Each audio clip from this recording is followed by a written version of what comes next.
अस्सलाम वालेकुम डॉक्टर्स।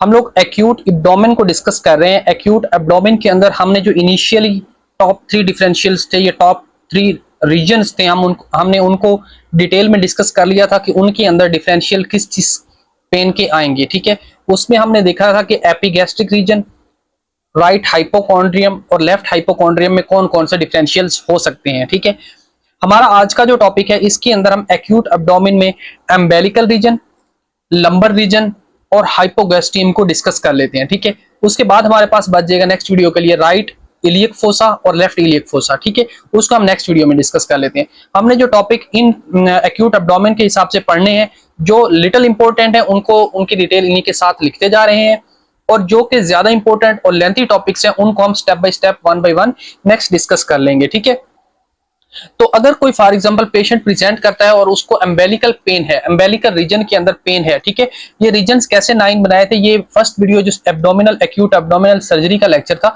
उसके अंदर मैंने डिटेल में डिस्कस किया था। ठीक है, तो उसमें जो हमारा एम्बेलिकल रीजन में कोई पेशेंट पेन के साथ प्रेजेंट करता है तो कौन कौन से डिफरेंशियल्स हैं जो कि हमने सोचने हैं। ठीक है, फर्स्ट ऑफ ऑल अगर कोई बंदा एम्बेलिकल रीजन पेन के साथ प्रेजेंट करता है तो उसके अंदर ड्यूडिनम का अल्सर हो सकता है। ठीक है, ड्यूडिनम क्या होता है? ड्यूडिनम जो है ये स्मॉल इंटेस्टाइन का सेकंड पार्ट है। ठीक है, फर्स्ट पार्ट है। ठीक है, ड्यूडिनम जो है उसके अंदर अल्सर्स बन जाए, फॉर एग्जांपल स्टोमिक के बाद आप जो हमारे पास ये देखें, ये स्टोमिक है। ठीक है, स्टोमिक के बाद जो नेक्स्ट स्ट्रक्चर डायरेक्टली स्टार्ट होती है इसको हम ड्यूडिनम कहते हैं। ठीक है, इस ड्यूडिनम के पॉइंट पर यहाँ पे आकर हमारे पास जो पेंक्रियास से पेंक्रियाटिक डक्ट होती है और जो हमारे पास बाइलरी ट्री या बाइलरी डक्ट होती है वो भी इसी के साथ ओपन होती है। इस पॉइंट को कहते हैं एम्फूला ऑफ वेटर। ठीक है, एम्फूला ऑफ वेटर जो है ये ओपन हो रहा होता है ड्यूडिनम के अंदर। ठीक है, इसके ऊपर एक कंप्लीट डिस्कशन है जब हम गाल स्टोन्स को देखेंगे। ठीक है, गाल ब्लैडर के स्टोन्स को देखेंगे तो उस वक्त इसकी एनाटॉमी के ऊपर भी थोड़ी सी डिस्कस करेंगे। ठीक है, लेकिन फिलहाल के लिए ये याद रखें कि ड्यूडिनम जो है ये स्मॉल इंटेस्टाइन का पार्ट होता है। इसके अंदर अगर अल्सर्स बन जाएं तो उसका पेन भी एम्बेलिकल रीजन के साथ प्रेजेंट करता है। फिर नेक्स्ट क्या चीज है? नेक्स्ट है एक्यूट अपेंडिसाइटिस। एक्यूट अपेंडिसाइटिस आप कहेंगे ये पेन तो राइट इलियक फोसा के अंदर होता है, तो एक्यूट अपेंडिसाइटिस का पेन एम्बेलिकल रीजन में कैसे आ गया? तो एक्यूट अपेंडिसाइटिस का जो पेन होता है वो फर्स्ट 1 to 3 आवर्स जो है वो पेशेंट प्रेजेंट करता है एम्बेलिकल रीजन के पेन के साथ। उसके बाद वो कहता है कि जो पेन है वो शिफ्ट हो गया है राइट इलियक फोसा के अंदर। ठीक है, सेम एज दैट कुछ ऐसी कंडीशन होती है जिनके अंदर पेन शिफ्ट होता है और कुछ ऐसी कंडीशन होती है जिनके अंदर पेन रेडिएट करता है। ठीक है, रेडिएटिंग पेन कौन सा होता है कि फॉर एग्जांपल एक पेशेंट है उसको हार्ट अटैक हुआ है तो हार्ट अटैक का पेन जो है वो चेस्ट के अंदर होता है और रेडिएट कर रहा होता है उसके लेफ्ट शोल्डर की तरफ और लेफ्ट बाजू की तरफ और ऊपर जॉ की तरफ। ठीक है, जबड़े की तरफ। लेकिन जो हमारे पास एक्यूट अपेंडिसाइटिस का पेन जो होता है ये फर्स्टली प्रेजेंट करता है 1 से 3 घंटे तक अम्बेलिकल रीजन के अंदर और उसके बाद जो है कि शिफ्ट हो जाता है एक्यूट अपेंडिसाइटिस। ये रेडिएट नहीं है, ये शिफ्ट है। ठीक है, ये शिफ्ट हो जाता है, फिर अम्बेलिकल रीजन के अंदर पेन रुक जाता है और राइट इलियक फोसा के अंदर स्टार्ट हो जाता है। ठीक है, फिर नेक्स्ट चीज है इंटेस्टाइनल ऑब्स्ट्रक्शन। इंटेस्टाइनल ऑब्स्ट्रक्शन के अंदर जो हमारे पास या mesenteric obstruction, sorry, intestinal obstruction जो है ये ऐसी चीज होती है जिनके अंदर हमारी जो इंटेस्टाइन है वो ब्लॉक हो जाती है, वो परफोरेट हो सकती है या इंटेस्टाइनल म्यूकोजा के साथ कुछ भी हो जाए। ठीक है, तो उसको इंटेस्टाइनल ऑब्स्ट्रक्शन कहते हैं। ठीक है, तो उसकी ऑब्स्ट्रक्शन की वजह से हमारे पास जो पेन है वो भी अम्बेलिकल रीजन के साथ ही प्रेजेंट करता है। ये भी मोस्टली स्मॉल इंटेस्टाइन के साथ ही प्रेजेंट करता है। ठीक है, स्मॉल इंटेस्टाइन ही होती है। लार्ज इंटेस्टाइन का पेन यहाँ पे नहीं प्रेजेंट करता, वो मोस्टली हाइपोगैस्ट्रियम रीजन के अंदर प्रेजेंट करता है। ठीक है, उसको भी हम देखेंगे इंशाल्लाह। देन नेक्स्ट है मेजेंटेरिक इन्फार्क्शन। मेजेंटेरिक इन्फार्क्शन का क्या मतलब है कि अगर फॉर एग्जांपल ब्लड सप्लाई जो है हमारी वो स्मॉल इंटेस्टाइन या लार्ज इंटेस्टाइन या जीआईटी ट्रैक में, जो कि एब्डोमिनल कैविटी के अंदर जीआईटी ट्रैक है, उसके अंदर ब्लड सप्लाई रुक जाए और उसके सेल की डेथ या इस्कीमिया स्टार्ट हो जाए तो उसको हम मेजेंटेरिक इन्फार्क्शन कहते हैं। ये कंडीशन भी मोस्टली स्मॉल इंटेस्टाइन के साथ पेशेंट आता है। स्मॉल इंटेस्टाइनल इन्फार्क्शन होता है या मेजेंटेरिक इन्फार्क्शन होता है। इसकी क्या रीजन है कि स्मॉल इंटेस्टाइन ही क्यों, लार्ज क्यों नहीं, स्टोमिक क्यों नहीं? तो इसका आंसर ये है कि हमारी जो लार्ज इंटेस्टाइन है और जो हमारा स्टोमिक है इसको डिफरेंट आर्टरीज जो है वो सप्लाई करती हैं और वो एक दूसरे के साथ इंटरकनेक्टेड होती हैं। ठीक है, इंटरकनेक्टेड का क्या मतलब? फॉर एग्जांपल ये स्टोमिक है तो यहाँ पे हमारे पास लेफ्ट गैस्ट्रिक आर्टरी और राइट गैस्ट्रिक आर्टरी जो है वो यहाँ पे आती है और एक दूसरे के साथ एनास्टोमोज हो जाती है, ठीक है। ये ऊपर से लेफ्ट गैस्ट्रिक आर्टरी आ रही है और यहाँ से राइट गैस्ट्रिक आर्टरी, और ये एक दूसरे के साथ मिल जाती है। अगर फॉर एग्जांपल ये आर्टरी यहाँ से ब्लॉक भी हो जाए तो हमारे पास जो सेकंड आर्टरी है वो आकर उसके काम को संभाल लेती है या वहां पे ब्लड सप्लाई कर देती है, ठीक है। तो जो हमारे पास लेफ्ट साइड वाली आर्टरी है वो यहां तक भी ब्लड सप्लाई कर देगी, ठीक है, अगर ऑब्स्ट्रक्शन हो भी जाए। Same as that large intestine के साथ भी यही सीन है कि अगर फॉर एग्जांपल उसकी कोई आर्टरी ब्लॉक हो जाए तो दूसरी आर्टरी जो है वहां पे आकर ब्लड सप्लाई दे देती है, क्योंकि वो एक दूसरे के साथ अटैच होती हैं या एनास्टोमोज हुई होती हैं। ये किस तरह एनास्टोमोज होती हैं और कौन कौन सी आर्टरीज होती हैं, इनकी भी एनाटॉमी हम सर्जिकल एनाटॉमी के साथ देखेंगे, ठीक है, जब हम मेसेंटेरिक इंफार्क्शन को डिस्कस करेंगे। फिर हमारे पास नेक्स्ट पॉइंट है एब्डोमिनल आयोटिक एनोरिज्म, ठीक है, ट्रिपल ए। बहुत ही इंपॉर्टेंट पॉइंट टॉपिक है ये ट्रिपल ए, जिसके अंदर जो इसका लैंडमार्क या क्या कह सकते हैं हॉलमार्क या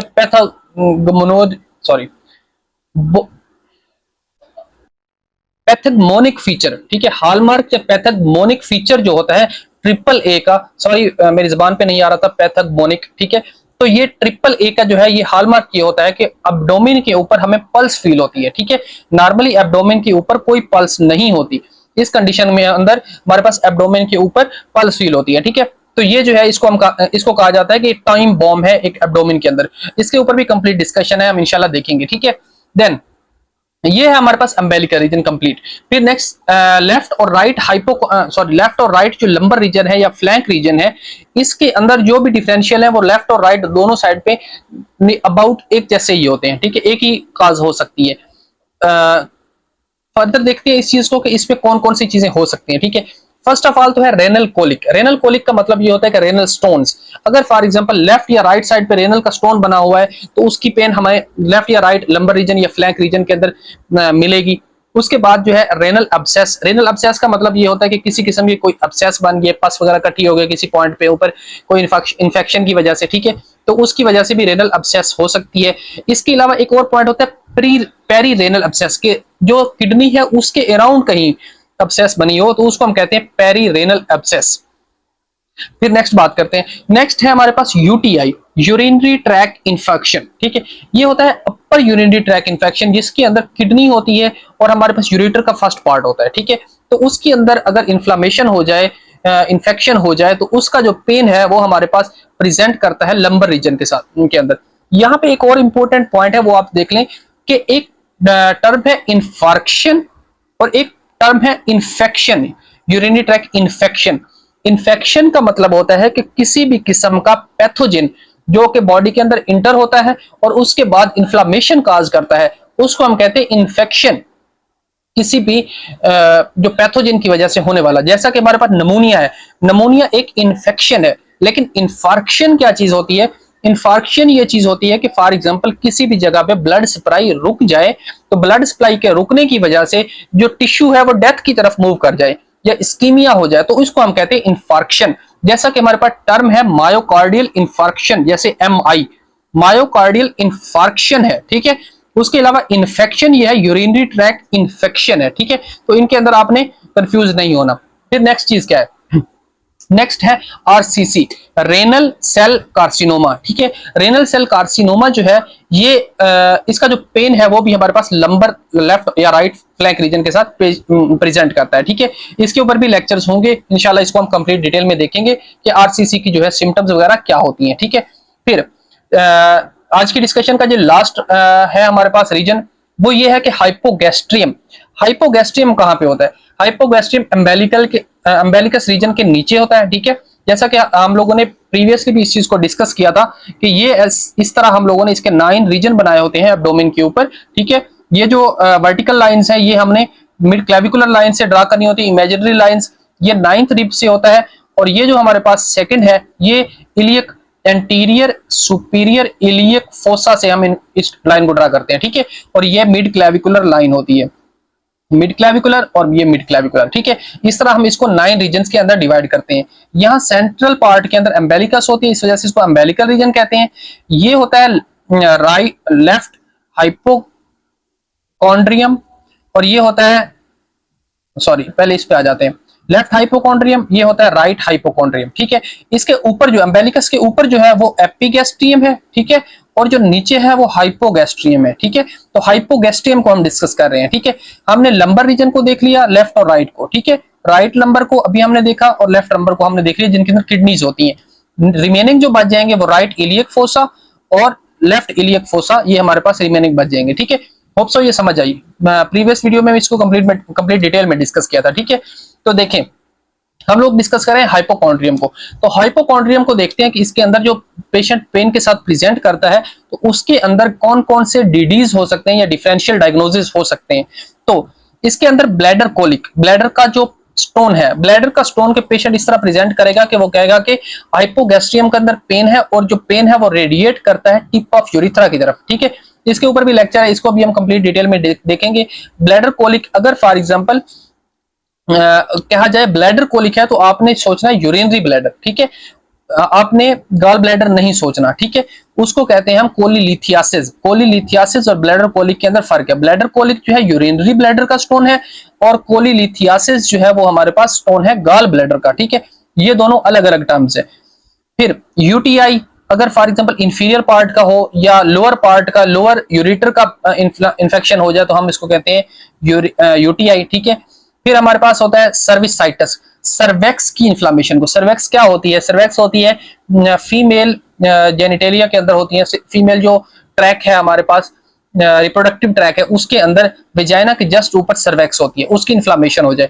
फिर एंडोमेट्रियोसिस, एंडोमेट्रियोसिस का क्या मतलब होता है कि अगर बच्चेदानी की इन्फ्लामेशन हो जाए तो हम उसको कहते हैं एंडोमेट्रियोसिस या एंडोमेट्रियम की हो जाए, ठीक है, एंडोमेट्रियम की इन्फ्लामेशन।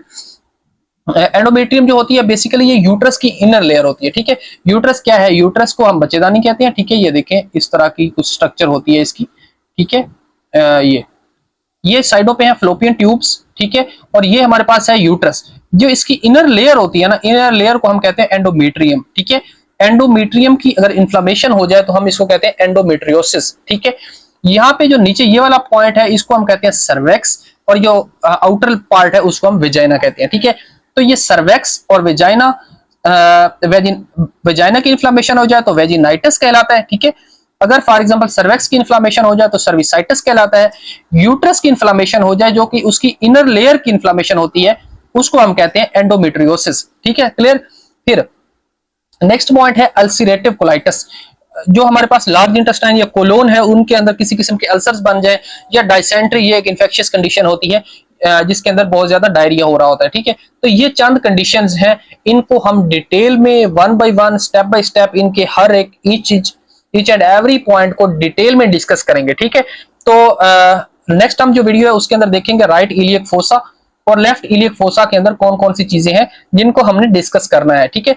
जिनके अंदर हम डिफरेंशियल्स को डिस्कस करेंगे, ठीक है। उसके बाद जो फर्दर वीडियोस होंगी फिर हम स्टेप बाय स्टेप जो भी इंपॉर्टेंट टॉपिक्स होंगे उनको डिस्कस कर लेंगे, ठीक है।